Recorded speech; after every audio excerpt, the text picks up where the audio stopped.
한번 따라합시다. 차별하지 맙시다. 차별하지 맙시다. 참 어느 누구도 차별당하면 싫어하죠. 어느 누구도 차별당하는 걸 좋아하지 않습니다. 너무나 평범한 내용이지만 참 지키기가 쉽지 않은 말씀에 틀림이 없습니다. 여러분 혹시 럭비 경기하는 것을 직접 본 적이 있습니까?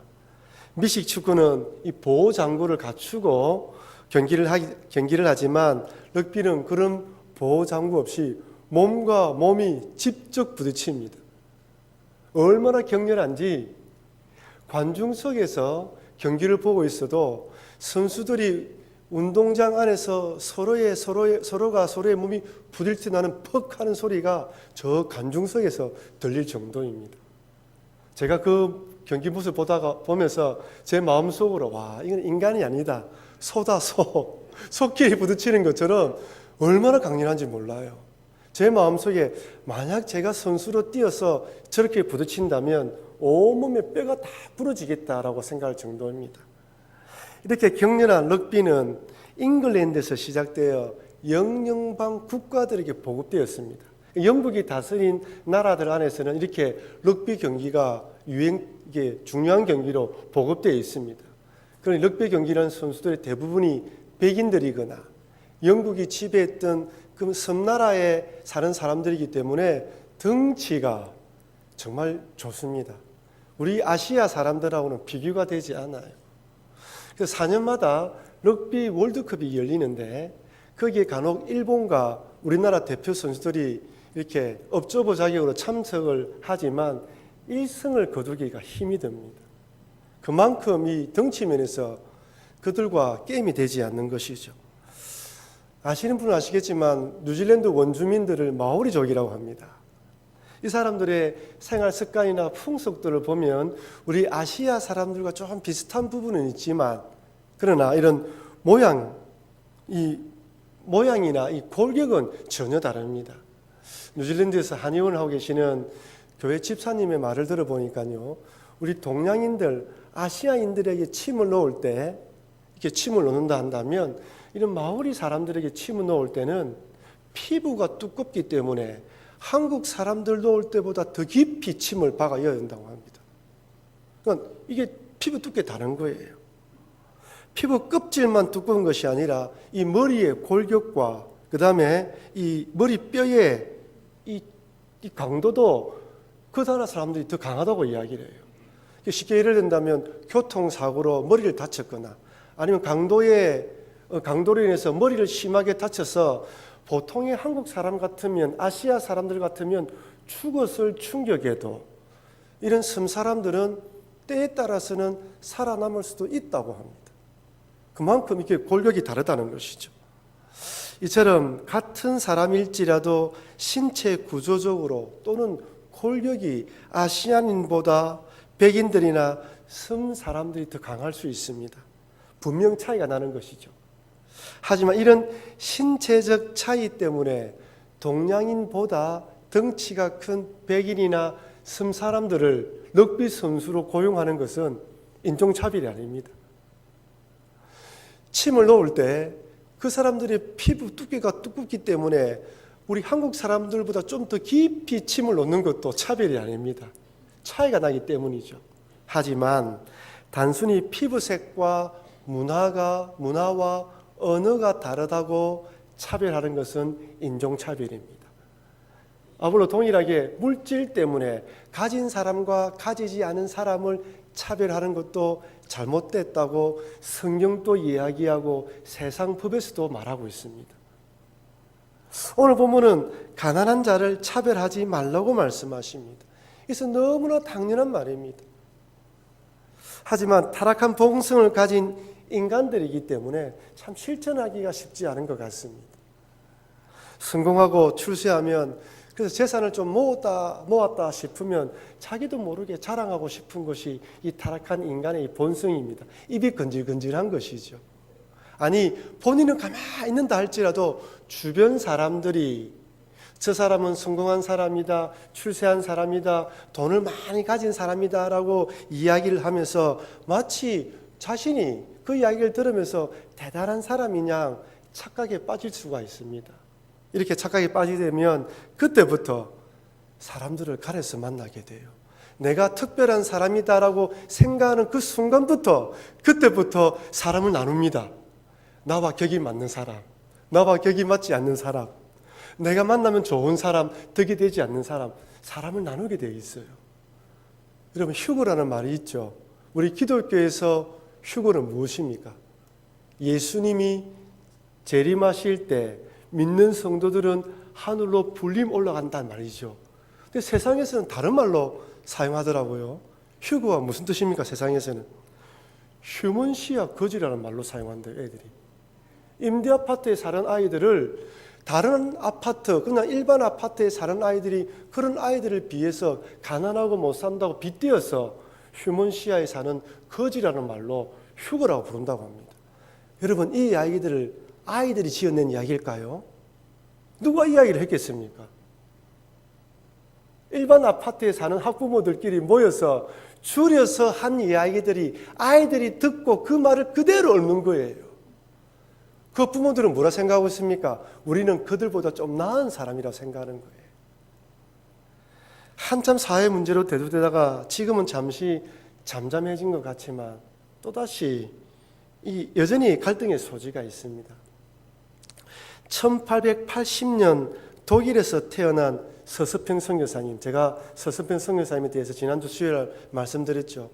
1880년 당시 독일의 초등학교를 바라보니까요, 참 재미있어요. 그 당시 초등학교에는 아버지의 직업에 따라서 아이들의 자리가 정해졌다고 합니다. 맨 앞자리는 귀족과 대지주의 아이들이 앉고요. 그 다음 자리는 소지주의 아이들, 그 다음 자리는 상공업이나 자유업에 종사하는 사람들, 마지막 줄에는 하녀나 미혼모의 자녀들이랍니다. 자리에 딱 앉으면 누가 누군지 아는 거예요.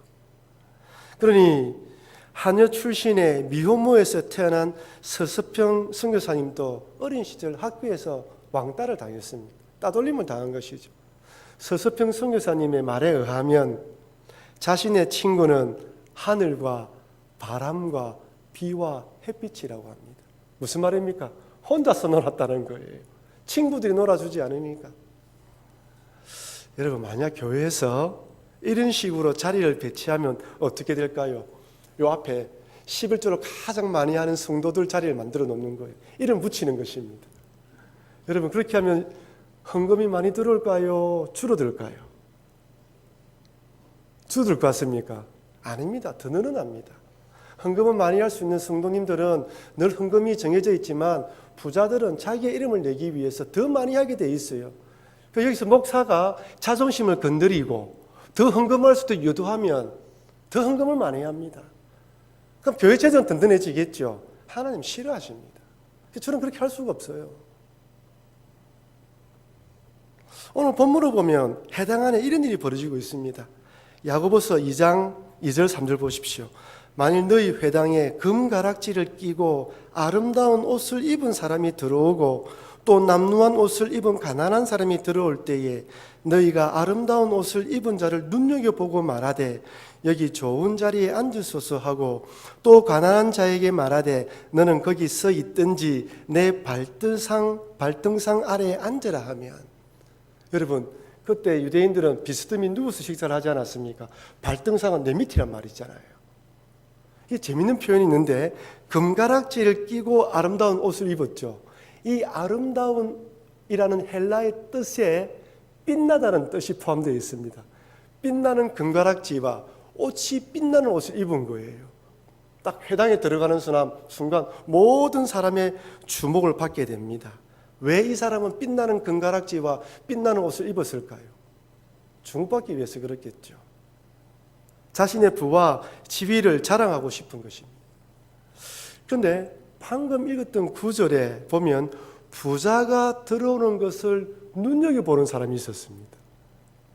그냥 번쩍이기 때문에 한번 본 것이 아니라 눈여겨보고 그 사람을 잡아서 자기 상석에 앉히는 것입니다. 무슨 의도일까요? 한 영혼이 구원되어서 주님께로 돌아왔기 때문에 기쁜 마음이었을까요? 그런 순수한 마음이었을까요? 아닙니다.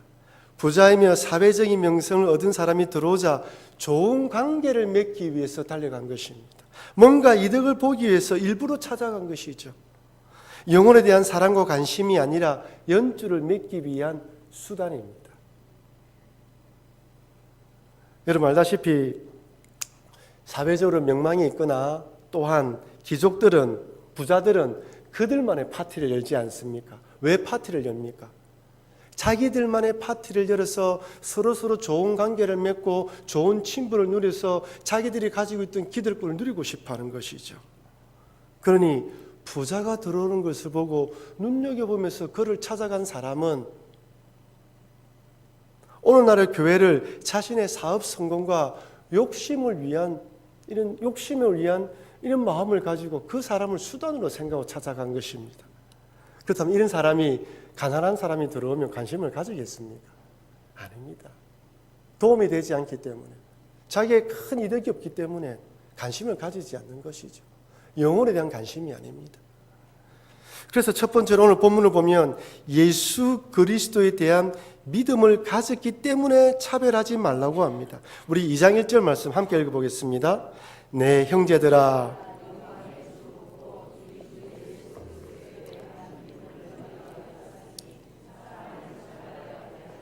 말라. 사람을 차별하여 대하지 말라고 하면서 우리 주 예수 그리스도에 대한 믿음을 언급하고 있습니다. 믿는 자는 차별하지 못한다는 것입니다. 왜 그렇습니까? 예수님이 우리를 차별하지 않고, 우리들이 가진 것으로 구분하지 않고, 우리들의 피부색과 학력과 성격과 기타 여러 것들로 차별하지 않고 그저 주시는 은혜로 구원해 주셨기 때문입니다. 내가 그렇게 구원받았다고 아는 사람은 절대로 차별할 수 없습니다. 함부로 말할 수 없는 것이죠. 어찌 감히 그런 말을 할 수 있겠습니까? 마음에 품을 수는 있지만 드러내지 못합니다. 마음에 품었어도 내가 어떻게 구원받은 사람인데 어떻게 남을 차별할 수 있을지라고 생각하면서 자기 가슴을 치겠죠.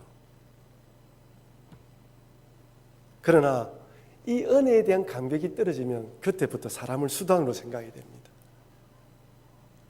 여러분, 우리 중에 구원받을 만한 자격이 있는 사람이 있습니까? 만약 예수님 어떤 세상적인 기준으로 구원의 조건을 삼았다면 구원받을 사람이 아무도 없어요. 여러분, 제가 백인을 보니까요, 이게 동양인들 중에 예쁜 아이들이 있지만 백인들 같이 사진을 찍으면요, 아무리 예뻐도 백인들하고 제 관점은 그렇습니다. 이게 차이가 나요. 얼굴이 뽀얀 아이들하고 아무리 동양적인 아이들하고 관점이 달라서 그런지 모르겠지만 차이가 나요. 백인들 같은 경우는 그렇게 옷을 막 잘 입는 것도 아닌데 뭔가 모르게 그런 게 있습니다.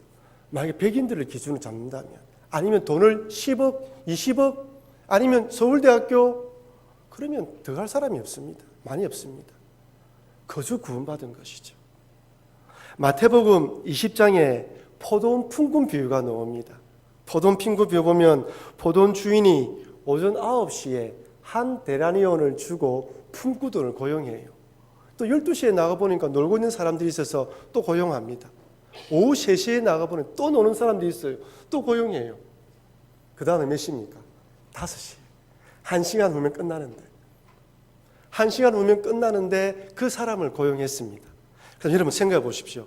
1시간 후면 끝날 줄 아는데도 품꾼을 고용한 사람이라면 9시에 고용한 그 품꾼들은 기술과 실력이 뛰어나기 때문에 고용했겠습니까? 아니면 그냥 불쌍해서 고용했겠습니까? 불쌍해서 고용한 거예요. 다 끝나고 난 뒤에 제일 늦게 온 사람부터 한 데나리온씩 주고 보냅니다. 그래서 맨 처음 온 사람이 이렇게 불평합니다. 마태복음 20장 10절에서 12절입니다. 먼저 온 자들이 와서 더 받을 줄 알았더니 그들도 한 데나리온씩 받은지라. 받은 후 집주인을 원망하여 이르되 나중 온 이 사람들은 1시간밖에 일하지 아니하였거늘 그들을 종일 수고하여 더위를 견딘 우리와 같게 하였나이다.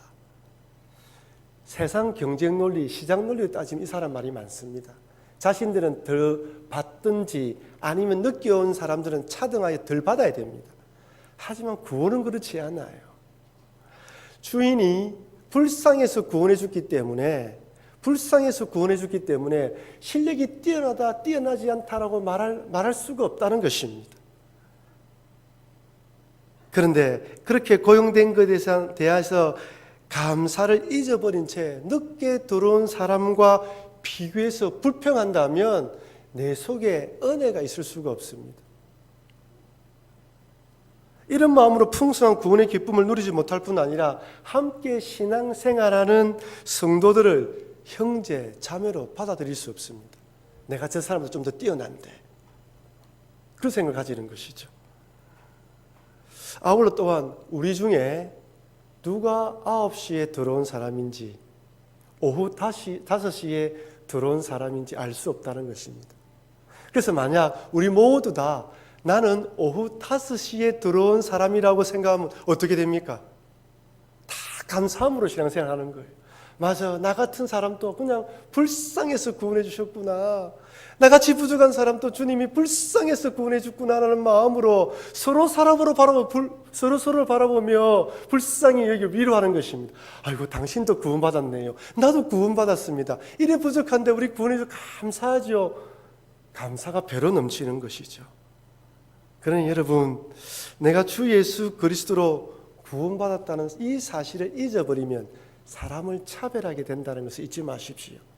내가 이 사실을 잊어버리면 내가 저 사람보다 좀 더 세상적으로 공부 많이 하고 좀 더 많이 가졌다고 다른 사람을 차별할 수 있다는 것을 절대 잊지 마시길 바랍니다. 두 번째로, 야고보 선생님은 그 당시 부자들의 행포와 가난한 자들에 대한 하나님의 계획이 무엇인지 보여주시면서 차별하지 말라고 말씀합니다. 근데 제가 이 구절을 읽으면서 좀 마음이 불편했어요. 왜냐하면 부자들과 가난한 자들에 대해서 너무 지나치게 비약하여 설명하는 인상을 받게 되었습니다. 부자들은 다 마치 이렇게 악한 사람 같고 가난한 사람은 다 하나님께 구원받아서 믿음의 부유함을 누리는 것처럼 설명하고 있다는 것이에요. 그런데 야고보 선생이 이렇게 말씀하는 이유는 그 당시 부자들이 그만큼 악하게 행포를 저질렀다는 것입니다. 그리고 그 당시 가난한 자는 너무 사람 대접받지 못했기 때문에 믿음 안에서 하나님이 그들을 부유케 한다는 것을 좀 부각시켜서 사람들에게 부자들만 바라보지 말고 저들도 하나님의 사랑을 받고 있기 때문에 그들도 인간답게 대하라고 말씀하시는 거예요. 먼저 부자들의 행포를 이렇게 말씀합니다. 2장 6절입니다. 너희는 도리어 가난한 자를 업신여겼도다. 부자는 너희를 억압하며 법정으로 끌고 가지 아니하느냐. 부자들은 법정으로 끌고 간다고 합니다. 아시다시피 그 당시에 가난한 자들이 돈이 없어서 뭔가를 빌리면 부자들은 높은 이자를 붙이고 돈을 빌려주었습니다. 가난한 사람들이 조금이라도 이자를 갚지 않으면, 늦게 갚으면 가차없이 법정으로 끌고 왔습니다. 야고보서 5장에서는 그 당시 부자들의 행포에 대해서 좀 더 상세하게 설명하십니다. 야고보서 5장 4절 6절입니다. 보라, 너희 밭에서 추수한 품꾼에게 주지 아니한 싹시 소리 지르며 그 추수한 자의 우는 소리가 만군의 주의 귀에 들렸느니라. 너희가 땅에서 사치하고 방종하여 살육의 날에 너희 마음을 살찌게 하였도다. 너희는 의인을 정죄하고 죽였으나 그는 너희에게 대항하지 아니하였느니라. 추수한 품꾼에 주지 않았습니다. 착취한 것이죠. 그들의 사치하고 방종하며 살육의 날에 마음을 살찌게 만들었다, 교만했다는 것이죠. 그 당시 부자들 가운데에 이런 자들이 많았다고 합니다. 그런데 이런 자들이 가진 돈이 있다고 상석에 앉히느냐라고 야고보는 책망하고 있습니다. 여러분, 제가 보니까 이 세상에는 두 종류의 부자가 있는 것 같습니다. 첫 번째는 약한 자의 약함과 어려움을 기회로 이용해서 돈을 버는 부자가 있더군요. 야고보서에 나오는 악한 자들이죠. 착취하는 자들입니다. 그런데 반면에 이런 약한 자들을 위해서 자신의 물질을 나누어 주는 부자들도 있었습니다. 구약의 보아스 같은 사람이죠. 이 사람은 율법에 나와 있는 정신에 따라서 모퉁이에 있는 이 밭의 모퉁이 부분은 수확하지 못하게 만들었을 뿐 아니라 거두는 자의 일부러 또 빼주라고 이야기를 합니다. 왜? 가난한 자들이 이 마음이 상하지 않도록 하기 위해서 그냥 그렇게 죽어갈 수 있도록 빼주라고 이야기를 했어요. 여러분, 경주 채부잣집에 대한 이야기를 들어보셨죠?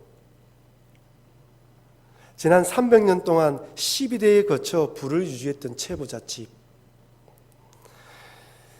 채씨 가문의 일대는 1568년에 태어난 채진립씨라고 합니다. 이분은 임진왜란에 참전하고 정류재란 때에도 큰 공을 세워서 그때 좀 부를 가지게 되었고, 그 아들이 그 재산을 가지고 경주에 산과 땅을 넓게 사면서 부자가 되었다고 합니다.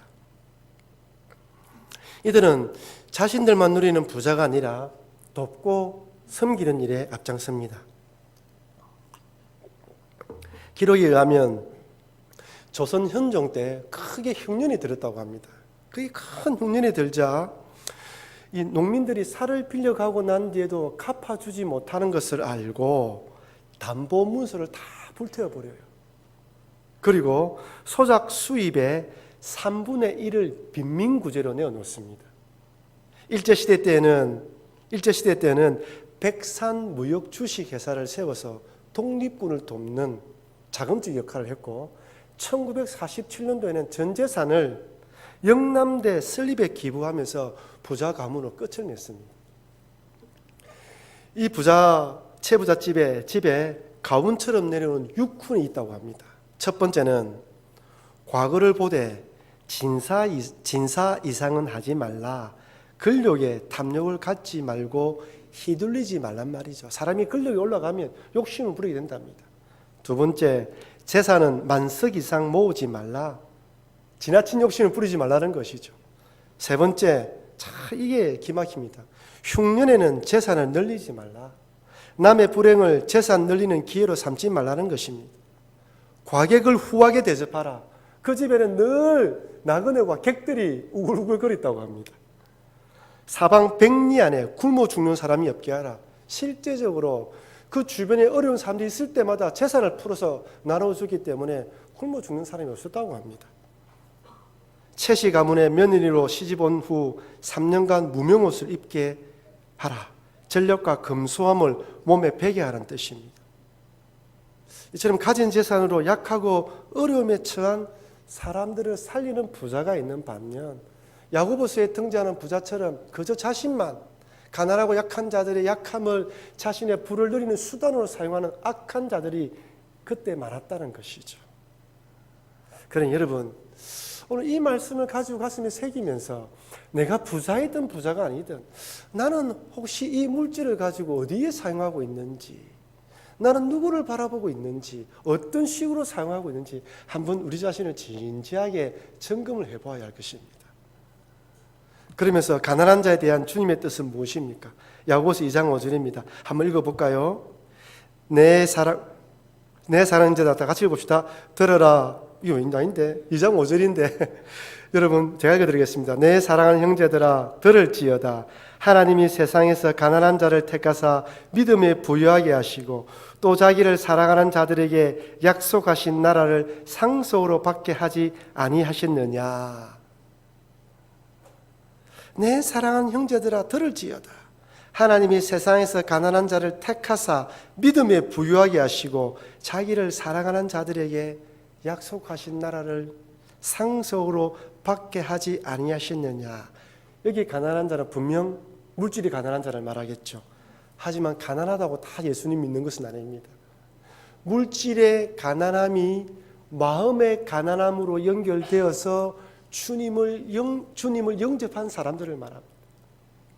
쉽게 말씀드리면 마음이 이 물질의 가난함으로 인해서 나의 한계와 나의 연약함들을 정면으로 깨닫게 되고 정직하게 깨닫게 되고 그것을 통하여 마음이 겸손해져서 주님을 찾은 자들을 말하는 것이죠.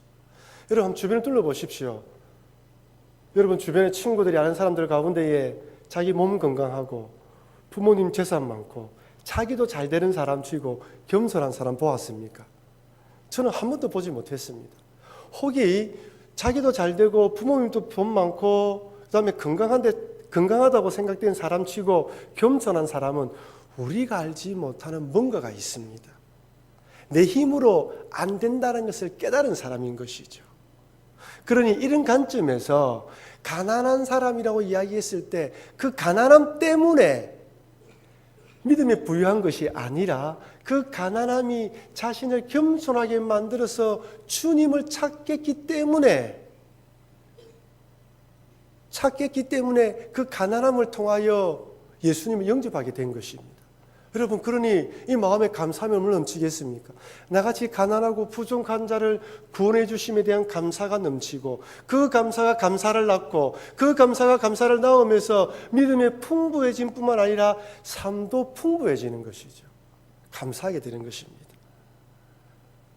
그래서 야고보는 부자들의 행포를 지적하면서 또한 한편으로 가난한 자들에 대한 하나님의 뜻이 여기에 있다는 것을 잊지 말고 사람을 차별하지 말라고 말씀하십니다. 마지막 세 번째는 심판이 있음을 기억하라고 말씀하십니다. 한번 따라합시다. 심판이 있다. 여러분, 마지막 날에 심판이 있습니다. 13절 말씀 같이 읽어볼까요? 긍휼을 행하지 아니하는 자에게는 긍휼 없는 심판이 있으리라. 긍휼은 심판을 이기고 자랑하느니라. 아멘. 여러분, 잘 이해하십시오. 신앙의 출발점은 하나님의 은혜입니다. 하지만 신앙생활은 심판이 있다라는 것을 믿고 하는 거예요. 그러니까 맨 마지막에 내 인생의 종말이 오고 예수님의 재림하실 때 있을 그 심판을 오늘 당겨서 생각하면서 신앙생활을 하는 것입니다. 그러니까 은혜의 출발은, 신앙생활의 출발은 하나님의 은혜예요. 하지만 신앙생활의 모든 과정은 심판이 있다는 것을 염두에 두고 생활하는 것입니다. 심판이 있다고 생각하면 어떤 일을 결정하고 선택할 때 단순하게 생각할 수 있습니다. 하나님 앞에 섰을 때 이 결정에 대해서 내가 하나님께 변명해야 된다. 하나님께 이야기할 말이 있어야 된다는 것을 아는 사람들은 인간적으로, 세상적으로 함부로 선택할 수 없다는 것입니다. 두렵고 떨림으로 선택하고 두렵고 떨림으로 결정한다는 것이죠.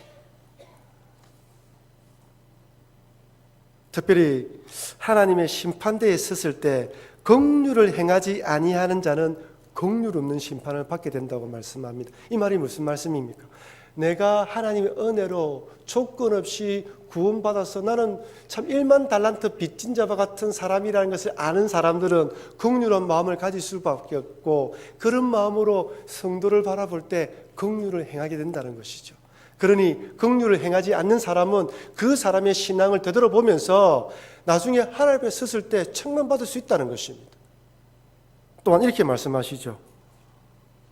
긍휼을 베푸는 삶을 살았다면, 긍휼함을 베푸는 삶을 살았다면 하나님의 심판대에 섰을 때 두려워하거나 무수하는 것이 아니라 떳떳하며 자랑할 것이 있다고 말씀합니다.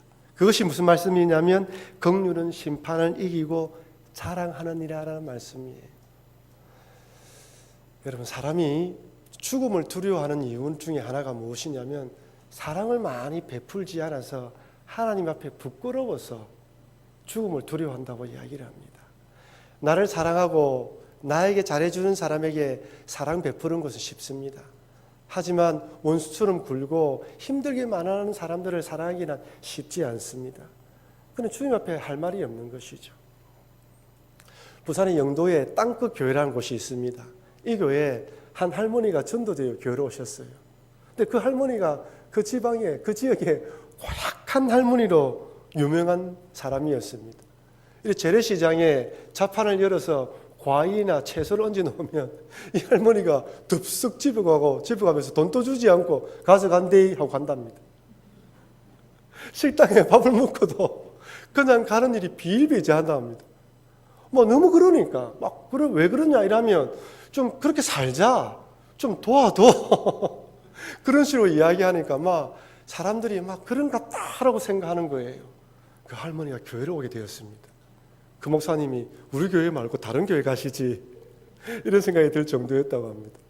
목사님이 물어봤습니다. 할머니 어떻게 교회시게 되었습니까? 라고 묻자 그 할머니가 절에도 가보고 성당에도 가보니까 사랑이 없어.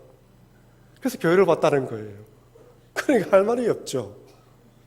교회 예배 마치고 난 뒤에 식당에서 밥을 먹고 난 뒤에도 한 그릇만 드시는 것이 아니라 두 그릇도 드시고 남은 반찬과 밥까지 다 사가간다고 합니다. 그러니 교인들이 좋아하겠습니까? 근데 이 할머니가 세례를 받게 되었어요. 목사님이 걱정되기 시작했습니다. 장로님들과 문답하다 딴소리를 할까 싶었어요.